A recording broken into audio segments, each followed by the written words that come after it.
Hi and welcome to Business Today. Show number 24.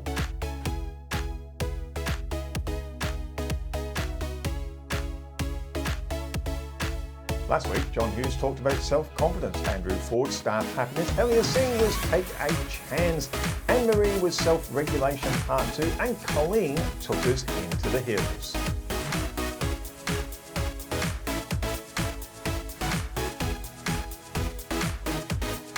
This week, John Hughes talks about company philosophy. Andrew Ford, starting again. Helia Singh talks about business startup strategies. And Annemaria, responding to stress.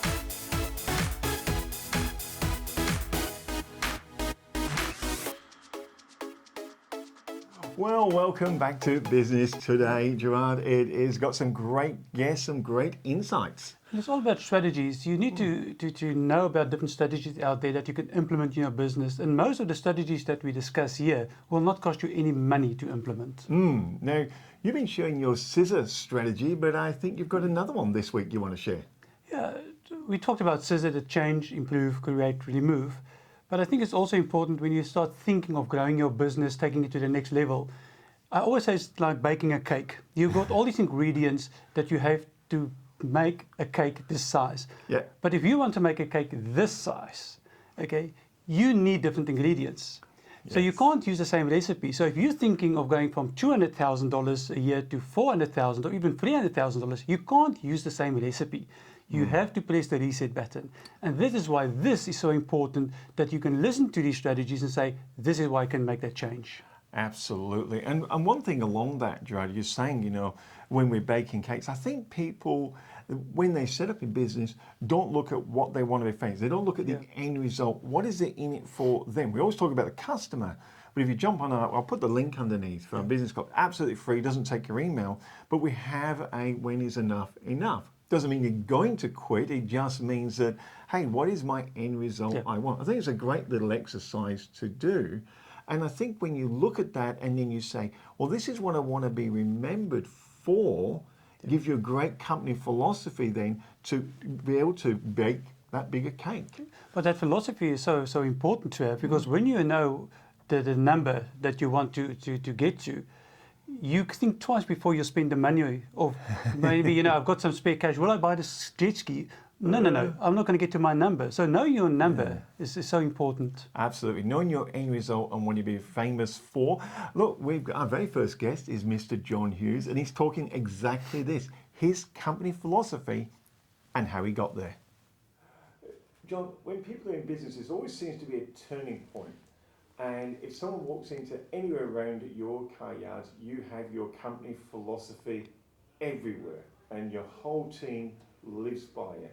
How did that come about for you, and was it always how you were? Well, no, it comes from discipline, and I got discipline from two sources. First of all, well, more than that at home, of course, but my main source of discipline was Christian Brothers College in Fremantle. I was a good boy, and I still got the strap. And that didn't do me any harm in retrospect. And then I did national service. I did 3 months of national service at the age of 18, I think I was. I went in a boy, and 3 months later I came out a man. So I applied discipline to myself, and I applied discipline to my staff. There's only 2 colour socks they're allowed to wear, black or dark grey. There's no facial hair, there's no jangling jewellery. They're not allowed to wear their sunglasses on top of their head. It's either there or in their pocket. I mean, it's small, but it's their principles. And my company philosophy is we are a friendly and efficient company trading with integrity and determined to give our customers the very best of service. Now that's on the back of everybody's business card, it's up on the wall, it's on the mechanics in the workshop. Everybody is clearly, there's no doubt, they are clearly, my company philosophy is totally structured and everybody understands it. John, some people may say, are there times when that company's philosophy gets challenged and people say, it's too difficult, and it's a very high standard? No, it gets challenged more by customers when my staff don't live up to that. I mean, all of those slogans of mine, I want your business, I'm prepared to pay for it, I stand behind every car I sell, choose your dealer before you choose your car. Is it true? Absolutely. My reputation is your guarantee. They're all mine, but they get thrown back at me. Mr. Hughes, this was not in accordance with your company philosophy. So I paint myself into a corner, but I've done it on purpose. And as you know, I take all of my phone calls. Nobody ever gets asked who's calling, what is the nature of your business, what firm or organisation do you represent. The phone rings, I pick it up, and I get some pretty funny calls, but it keeps me very close to my business. I nearly went bankrupt probably about 5 or 6 years after I started initially, because I expanded too quickly and I delegated too loosely, and I'll never ever make that mistake again. So I'm here, I'm available, I talk to clients, I handle complaints, I sell cars, I am totally involved, and I keep my feet firmly on the ground. Lunch is a bowl of soup or a sandwich at the desk. Somebody came in the other day and said, oh, John, we must go out for lunch one day. I said, oh, really? So I said to my PA, I said, Jasmine, how long have you been working with me? She said, oh, John, about 5 years. I said, tell me, Jasmine, in all of that time, how many times have I been out for lunch? Never go out for. What do? You drive for 15, 20 minutes, you've got to park your car, you go in, you might even have a glass of wine or two, you go back to the office, say, huh, really, is that what you do? You waste an hour and a half? No.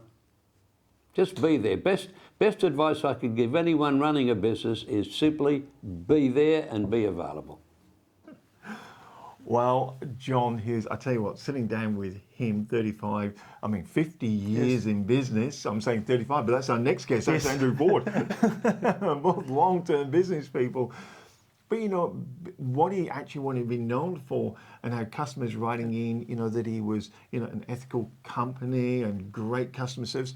And he really did set a new standard by saying, this is what I want to be remembered for. But I think also some of his success, if I look now from the outside into his business, is because he's hands-on in his business. He knows exactly what's going on in his business. Absolutely. Yeah, don't be afraid to be hands-on. I think that's a lesson there. Andrew's kind of hands-on, but still gives people a lot of latitude. And we asked him and had a bit of a chat with him about, you know, times have changed, environments have changed. What would he do if he was starting again? Welcome back, and I'm here with Andrew Ford, laughing about business and all the things we've learnt along the way, Andrew. Many lessons, many lessons. Many lessons. You've been in business, you know, with Ford and Doing for 35 years. You've got Excess Fitness, and that's interesting because you've started Excess Fitness. It's a new business, well, relatively new in terms of, compared to Ford and Doing. So I thought, if you had to start again, were there some of the questions that went to me? You looked at Excess, you went, well, hold on, I've learnt all this, and now I can shortcut my path. Absolutely. What are some of the things you took and went, if I was to start in business again, these are the things I should really think about and implement straight away? Yeah, so if we're starting an air conditioning business again, and we actually often do talk about this, and I open it up to the sales team as well and say, okay, if you were starting a business, and the reason why we do it at Ford and Doing and ask that question now is to make sure we keep adapting to the modern thinking and not become a dinosaur, and that's what we've always done, it sort of attitude, so to keep us dynamic and agile. So one of the things is becoming less of a brick and mortar type business and more obviously online, which is where everything's going. So I think that's an important thing, that we'd sit down with a blank sheet of paper and say, how do we think, even not so much how are people doing business right now, how will it look in 5 or even 10 years from now, and try to predict that. So when people, like I have a look on your site, and like you can fill in your details and get online quoting now, you can do all sorts of things online. And I must admit, some of your stuff is fairly advanced. I'm thinking, would people really use it? But now I understand it's not your future-proofing. That's what we're trying to do. Yep, definitely, Michael, yeah. And I think every business has to do that too, so they don't become irrelevant or get taken over by new technology and they're just not needed anymore. How many businesses, when you look back in history, have become that? So when you're starting again, you're not saying, oh, well, this is how it is today. If you were starting it again, you're going, what's it going to be like in 5, 10, 15 years' time? Yeah. And try to model your business to future-proof it. Absolutely, yeah. And obviously we're not always right. We can't be right. Who knows what 10 years is a long way away. But we know technology is going to feature in whatever it is. So make sure the platform that you're building off is adaptable and can be expanded as well. It was really interesting because obviously I get to go down to Ford and Doonan and meet Christian and Carl and all the guys down there. And I must admit, I was quite taken aback because you had a fantastic looking showroom. And then I walked in and you ripped all that and all this new technology of panels.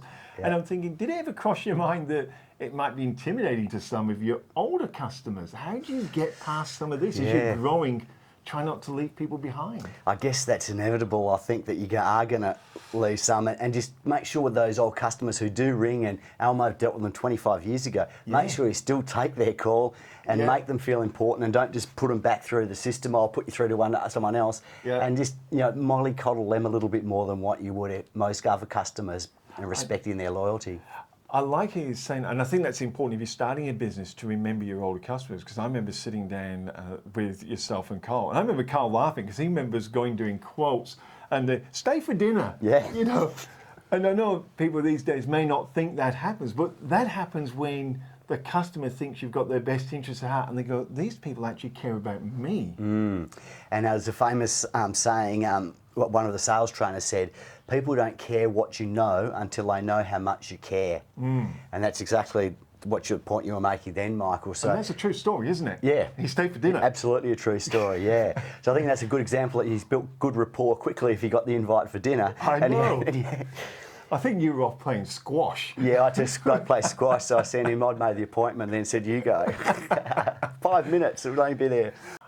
I love sitting down having conversations with these business people because I think you get inside of them and you get their attitudes. And they always say your attitude determines your altitude. Exactly. But also, I think when we said before to be hands-on in your business, doesn't mean micromanagement. Good point. Hands-on is like Andrew, he knows his marketing plan, he knows who can do what, he follows up, because the responsibility at the end of the day is still with the owner. Exactly. But micromanagement is one of those things that I can't believe there's still managers doing that.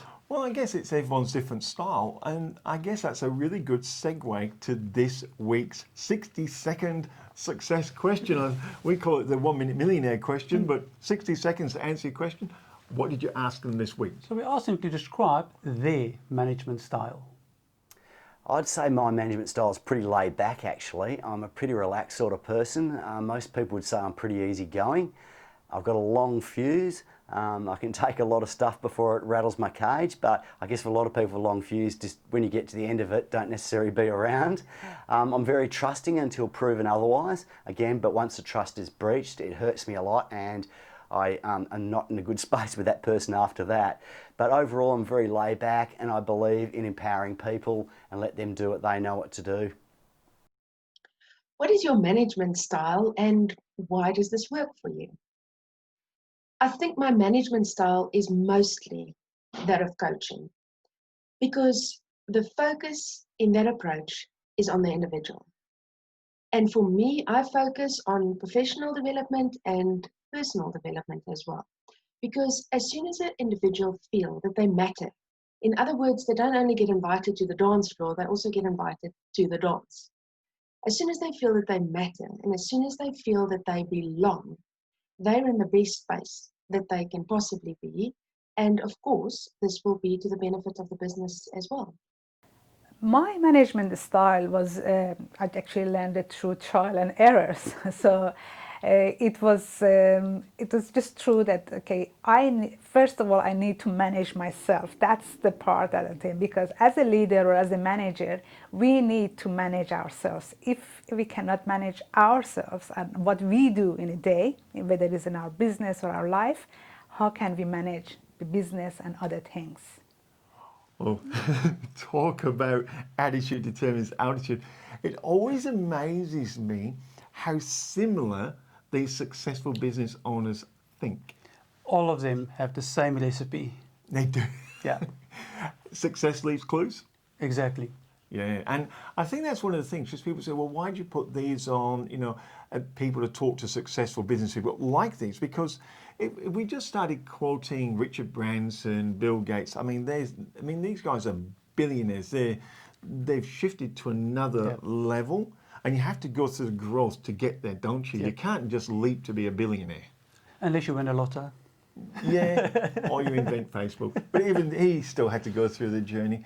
But it's really interesting is looking at their attitudes. Now we had Helia in and self-made millionaires. So another self-made business person here. And I sat down and talked to her about strategies for businesses that are starting up or maybe rebooting just after this COVID virus thing. Exactly, you need strategies. If you are just treading water and try to get you through the day, you will never get your business off the ground. Hi and welcome back, and I'm with Helia Singh and another great conversation, another business conversation. How are you, Helia? Great, thank you, Michael. Oh, this gets really exciting. We've had a few people, your YouTube channel on wealth creation and your journey along that, I think you've been documenting really well and giving great advice.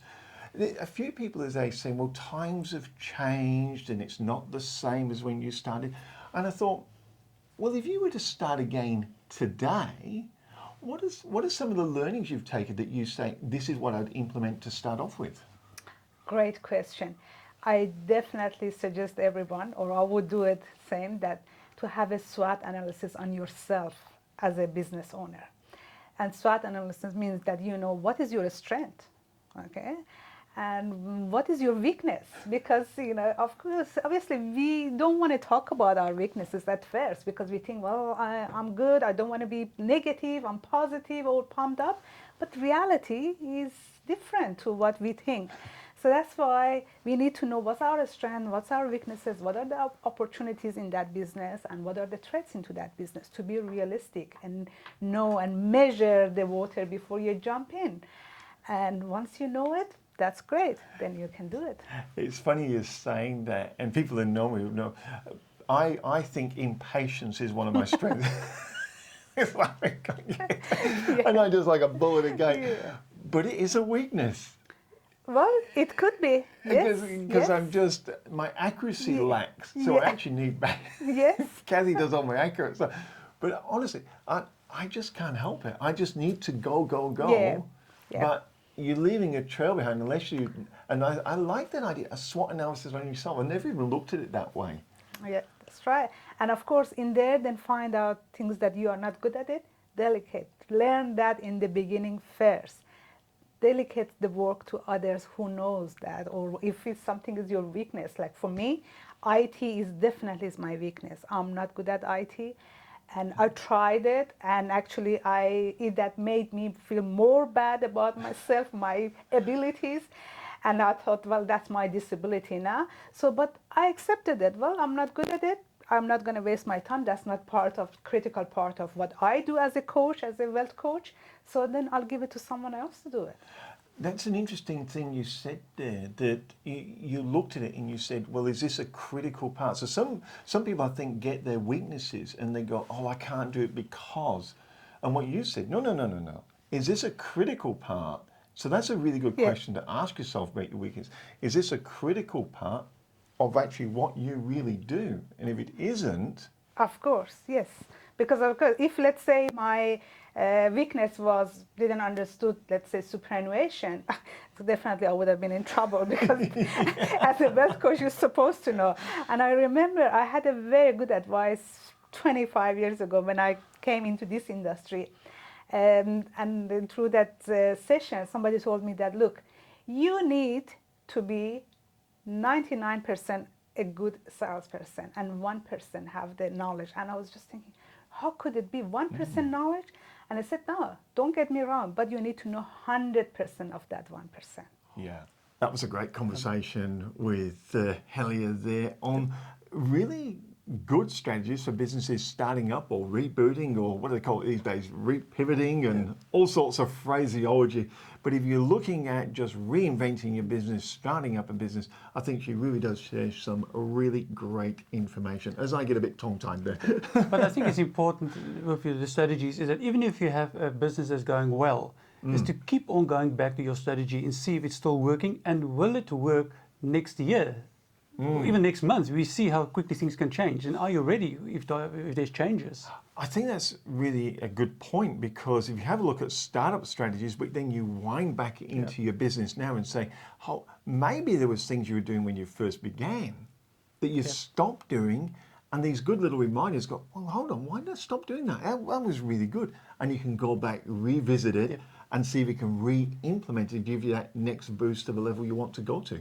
Well, every week after the show, after we have the interviews, there's at least 2 things that we know we need to do it and we don't. Yeah. And then we have to revisit that.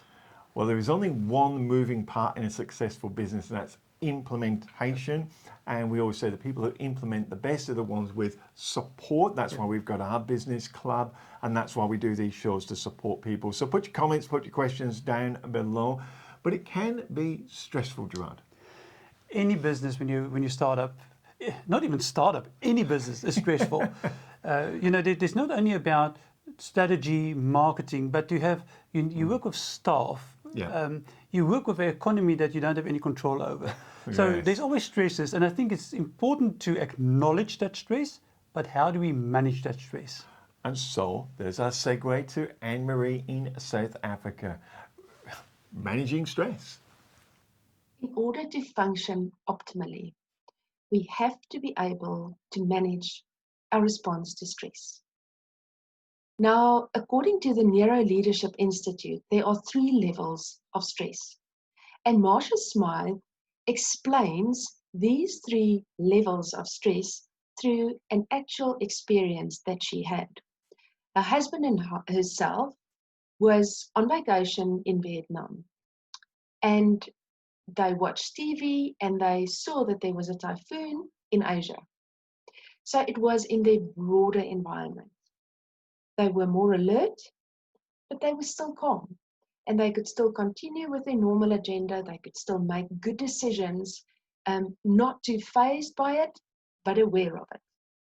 A few days later, it was in the area, because now it hit the coast of Vietnam. So it was closer to them. And by now, they were even more alert. It started affecting their behavior. It started affecting their focus. But they could still make good, solid cognitive decisions. And then a day later, it hit the tiny little village that they found themselves in. And they had to evacuate. And by now, they were unable to make any solid decisions for themselves. And they had to solely rely on the locals around them to make decisions for them. They couldn't focus. They couldn't collaborate. They were absolutely lost. And according to the Neuro Leadership Institute, this is where we find, these are the 3 levels that we find ourselves in all day long. And it might differ, from hour to hour or afternoon to afternoon. But mostly we find ourselves in these 3 levels.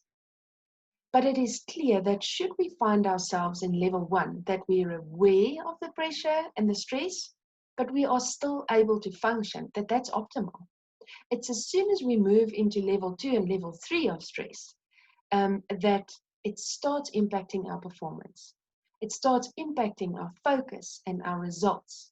And we are unable to get to the results that we're actually looking for, and purely because of the fact that it affects our thinking. I would like to explain to you the Stockholm paradox, which I found very interesting. And through that explanation, maybe you can find a strategy with regards to how to think about stress. So James Stockholm was the highest ranking officer ever to become a prisoner of war in the Vietnam War. And he was a prisoner of war for 7 years. Jim Collins, in his book, Good to Great, he was doing the research for his book, Good to Great, had an interview with James Stockholm. And he asked him, who were the people in the war camps that were the most likely to survive? And James said it was clear to him that the people who were overly optimistic had a tendency to not survive too long. And he said that the people who had the discipline to face the brutal facts and still within the brutal facts had the faith to keep on moving on and the faith that they will prevail. These were the people that survived. So maybe that could become a strategy for us. And I know we're not prisoners of war, but we do find ourselves in very strange and interesting times. So maybe if we can be disciplined enough to not negate or ignore or be overly optimistic about where we find ourselves, but if we have the discipline to face the brutal reality, but within that, still have the faith to move forward and believe that we will survive, we will be the survivors. Well, responding to stress, managing stress, Annemaria, from Mind Skills, because that is her coaching business, I think brings some really good strategies, tactics, and information for us to grab onto. And it's important because some of these things that she talks about is outside our comfort zone. So it will take a bit of effort for you to implement into your business or into your life. But once you see the results, priceless. And I think it's getting back to where we said at the beginning of the show. If you can find your purpose, you know, what's your out, what is it you want to be remembered for? I often find people who have a purpose find reasons to do these things. And if you don't have a purpose, you just find excuses not to do them. Exactly. And for me as well, is when you have that goal in mind, you can share that with the staff. Yeah. You can share it with your family. And sometimes they will keep you on track as well and say, you want to be there, but what are we doing here? Yes. So sometimes it's good to share your vision. Exactly. And as you said then, if you've got staff, sharing it with staff. And if you don't have staff, because a lot of us are just self-operating, then sharing it with family, I think, is absolutely fantastic. Another, what I thought was an absolutely information-packed show that is really usable. Can I just share one example? Yes. About 10 years ago, I went to a seminar, and this person said they always wanted to travel, him and his wife. So they had a bottle of red wine on the Sunday night, and then they opened a second bottle, and they decided they're going to travel from South Africa up to Egypt in a combi. And they called everybody and said, this is what they're going to do. And on the Monday morning, they realized what they've done. But because they told everybody, they said they didn't want to feel stupid. So they sold their house, they bought a combi, and they've done it. And the kids were homeschooled in the combi on the way up. I think they traveled like for a year. But the experience, they said, but if they didn't tell people about it, they wouldn't have done it. I think there's a lesson there. Sometimes it's good to be daring. Don't worry about what other people think. Just go and do it. Gee, we're only here once, that I remember. Yes. Sometimes they say you come back, but I can't remember my past life. So get in, enjoy yourself, do things daring. At least when you're sitting back in your rocking chair, you've got some good stories to tell. I think that's an excellent story. Look, thank you again for joining us. We're going to go out with our special segment at the end of the show, so don't go anywhere. But until next week, it's goodbye from me. And goodbye from me. Today, guys, we've come into taking the drone out in Inspire 2. We're going to try the active tracking and so also some real low flying over the water, sand dunes, and just basically having a bit of fun with the tracking and low flying. Enjoy. You got it.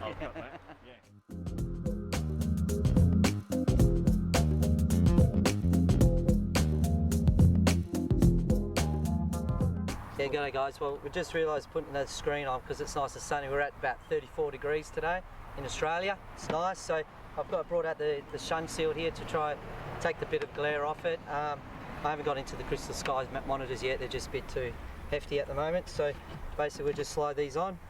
Really easy to put together.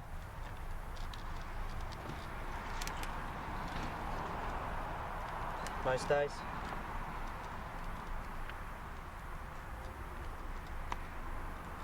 Job done. So it actually takes off the bit of the shade off it.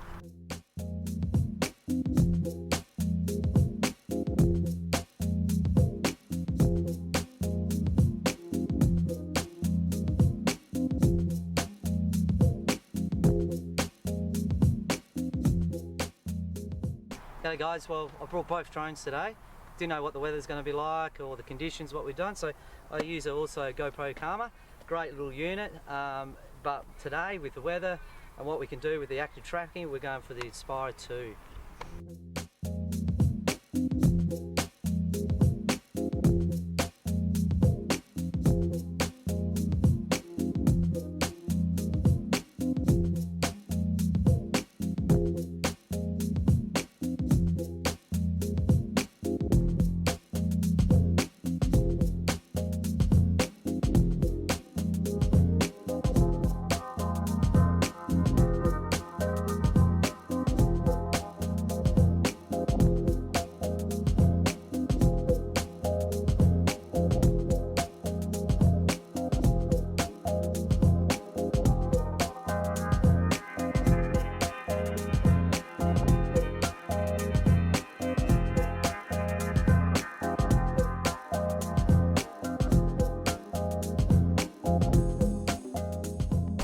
Hey guys, we just finished up a great exercise here with the active tracking on the beach. We've got some great footage. I hope you enjoyed the show. Please subscribe and push the bell. And please guys, any comments where you want to WA, you want some filming, anything in WA, give us a hoy and we'll see what we can do for you.